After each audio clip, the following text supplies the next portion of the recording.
carnivore. Medyo karne.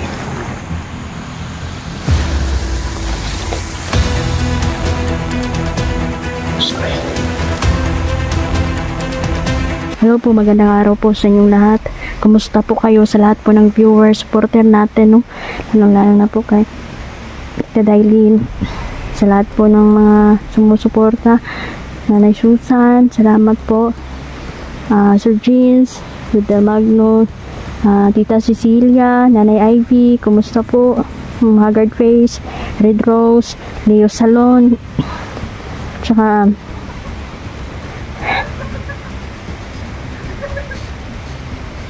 so ayan mga idol, no? Grabe po dito, marami pong kalaban at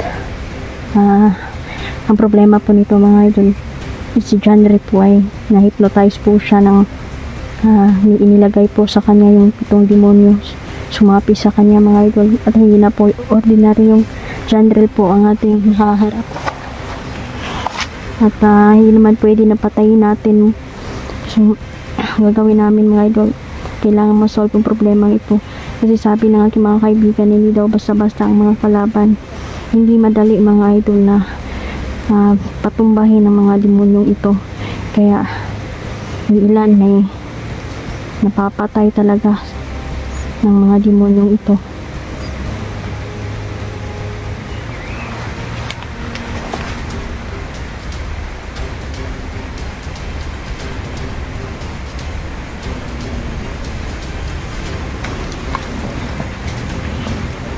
Yan, kasama ko po si Jan mga idol, no?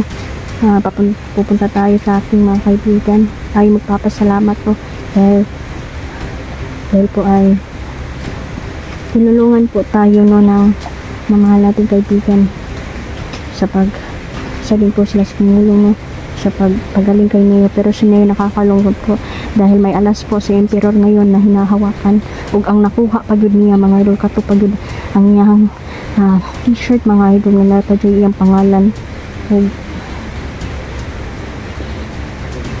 Kaya doon humuhugot po ng alas po si Emperor mga idol. So hindi naman ang pagpagaling po sa isang conversation kasi yan mga idol, no, hindi basta-basta na gagaling, balisundan pag yun na siya og buwan ba tambal mga idol. So hiling ko po no na tuluyan na pong gumaling ating kaibigan, kasi pwede na patayin si Emperor mga idol, kaso ay alas po siyang hinahawakan kay Neo.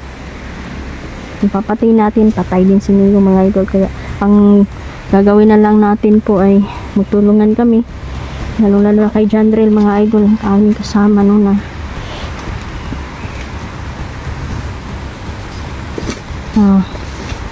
sinasakyan ng mga demonyo. Kaya kami pagkatapos kay Neo, muloy na naman kami dito.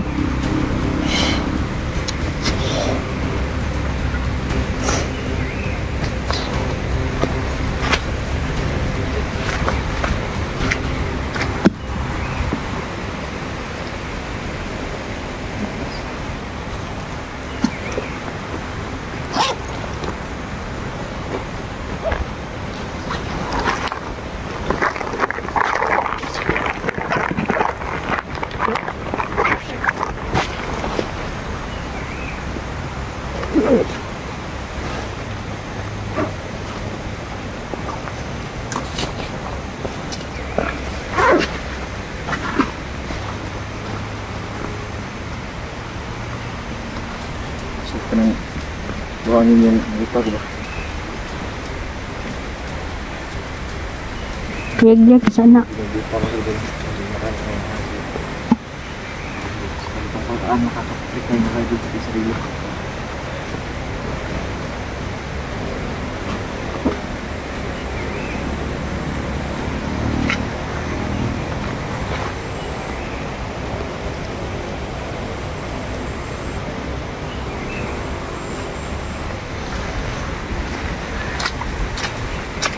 Paparating dito. Narinig mo? Kanina pa yan ba? Parang Hindi parang familiar yung boses po ng si Candle po.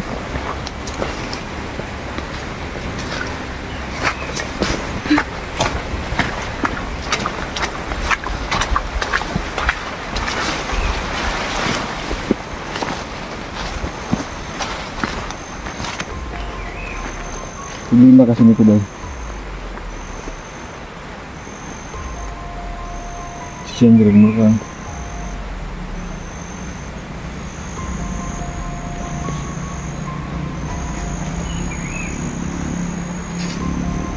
Nakasukan na ng maraming mga gwapong demonyo talaga yung kan. Pasok eh. Naka mo napasukan ng yung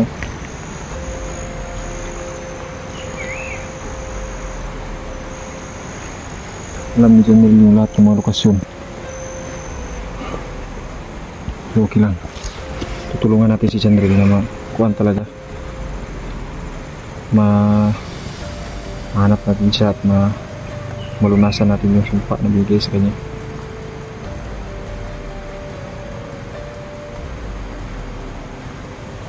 Masukan talaga siya. Hindi na talaga yung kapatid ko talaga.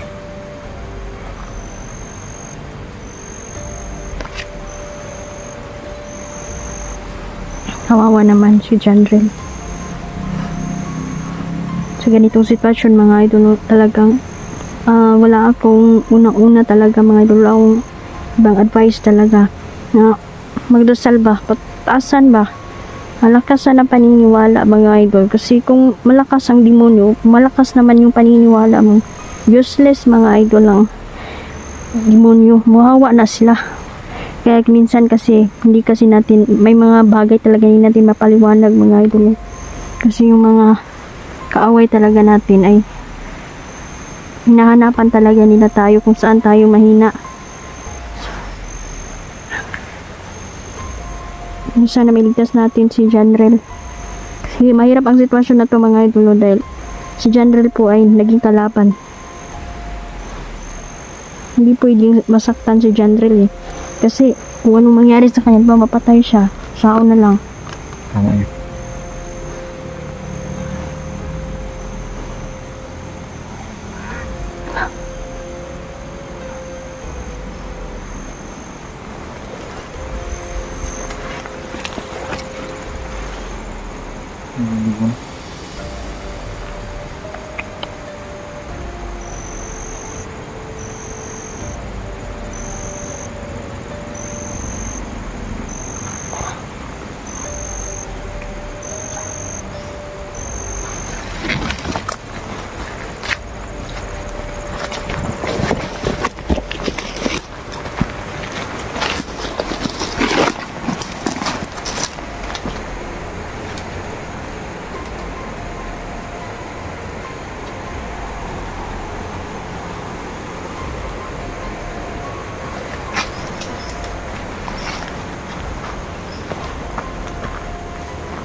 Malakas ang kuba na kasama niyan. Saan yung logo? May kasama siyang kuba mga idol. Malakas yung kuba kasi babae yun. Babae yun. Delikado ka anak. Ang plano talaga is gusto nila makuha din ako. No. Ayaw. Hindi sila magtatagumpay. Yung babae yun na kuba ay Yung babae pala yan. Una na.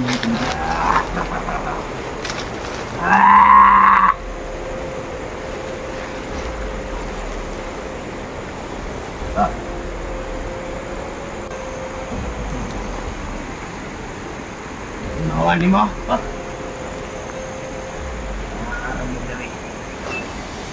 Barong angso.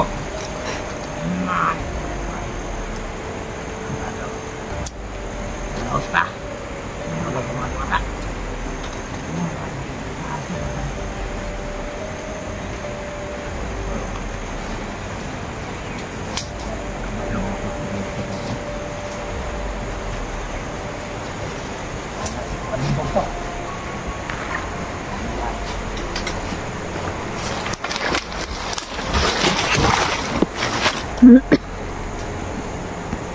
bata.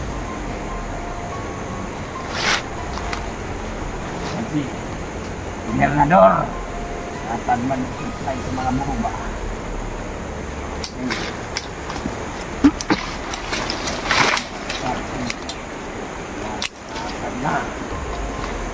Kawawa naman si Jandre. Diyos ko, hindi kami basta-basta susugod mga idol. Baka mapahamak, baka mapatay si Jandre.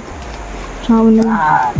Kailangan gawin namin planado. Kailangan planado talaga ang pagligtas natin sa kanya. Ano na ko? Ang babae ng buhok.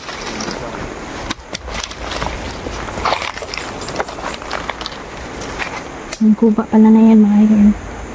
Isang babae yan. Tat! Lima tat! Baka!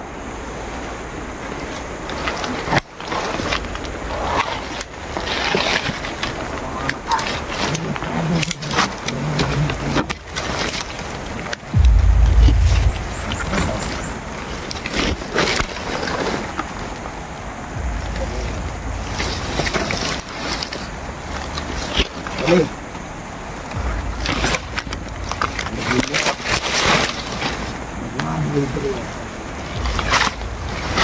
Karni na po. Nilagyo, karni. Buhay ang tao. Ako, kayo pupok niya.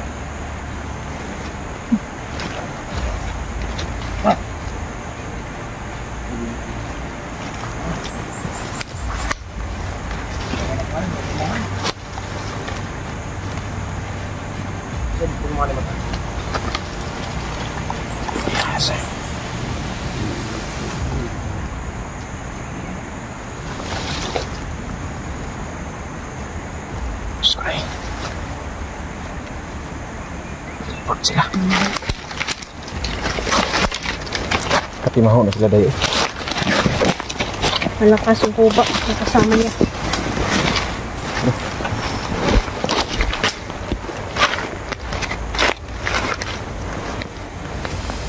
Pag mga timaho sila, okay, mukalitra sila, wala ba? Malakas sa kapangyarihan nito. Duda ako na may itim na diwata ang nasa likod nito at nagtutulong sa kanila. Ngayon, Diyos ko.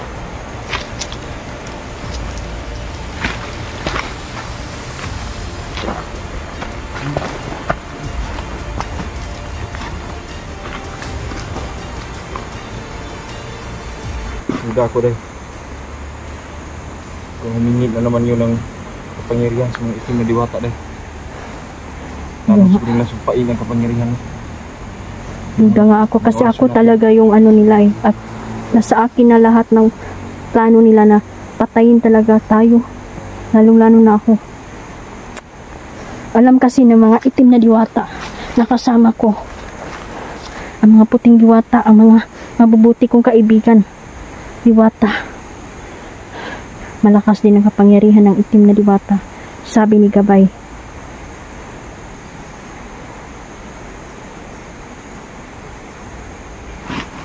Nag-orasyon siguro ng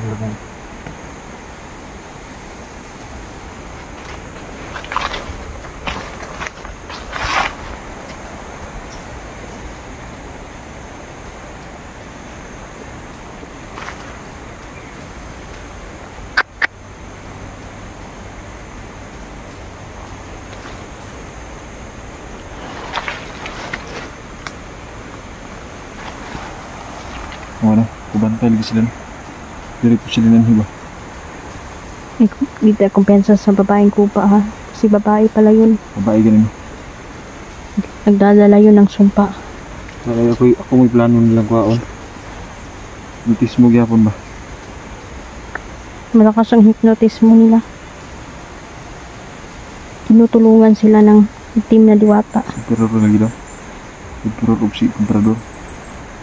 Si Bugtok. Marami sila eh. Marami pa. Nagtutulungan ng mga demonyo. Sila na to? Sila na? Sa pangalan na tong kwan? Isa man. Kung bambabarang ba? Kung magkukulang. Tatang tugsok. Dili. Iba din yun, di ba? Oh. Madam Claudia. Claudia. Reyna na mga ang kukulang.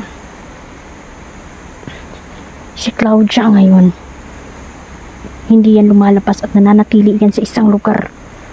At kinukontrol niya lahat ng nais niyang kulamin. Kaya hindi basta-basta kapag ikaw ay natamaan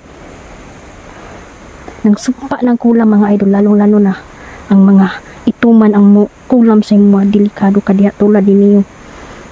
Ang namali lang yun ngano na di panghawakan ngayon ni Emperor yung t-shirt niya na may pangalan pa niya.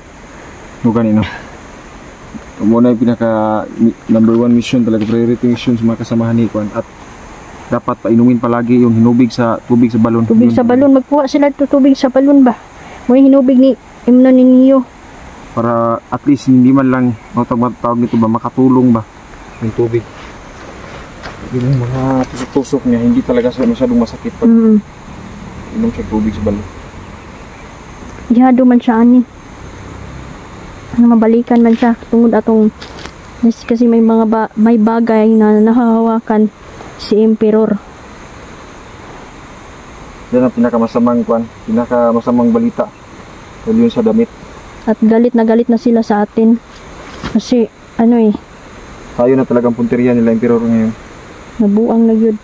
Kaya dili gyud ta magpapildi sa ilaha. Palaban na sila sa mga ikantong itim. Nagira na mga diwata ang itim na diwata at puting diwata mga idol, nagkagulo-gulo na ngayon, kaya ako'y nagbubusang nag-alala din ba, pero hindi tayo matatakot. Ang pag-alala natural yan, pero kapag pasukin na tayo ng takot, di pwede, hindi tayo powerful juga ito si katungkuan ba, itong buktot gani nga siya po nahimong alalay, diskarte po kayo si Kuan Gyud, si Commander Bugtok. Kay sa kadagdagan niya iuban katong yung babae gani no diskarte gyapon. Kay in kasog na siya makalaban, sila Ezekiel, sila Marky, ang mga lalaki ng mga hunter, luoy jud kayo nga pa siya kaubang babae, masumpa gyud.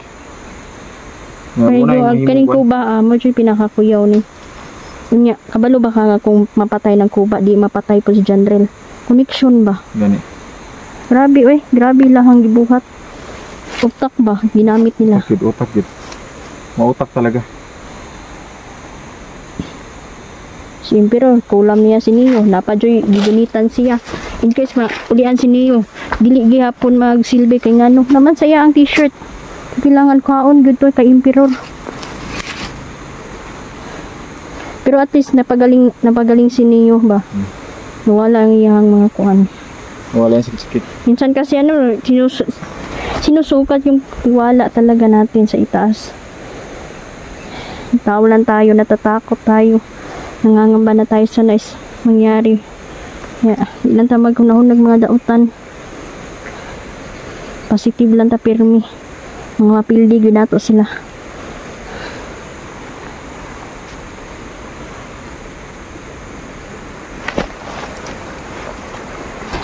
Buwas-basan ko lang ito ngayon mga kaibon. Itong chili na gamit-gamit ko sa aking pagkuhan mga kaibon. Buwas-basan na ako na. Para mas lalo pang lalakas yung tangan-tangan nito. No?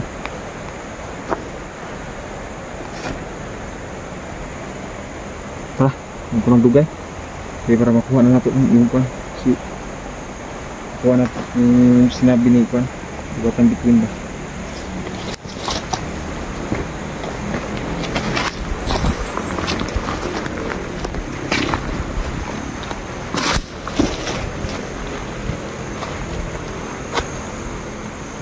Babad yung kalaban.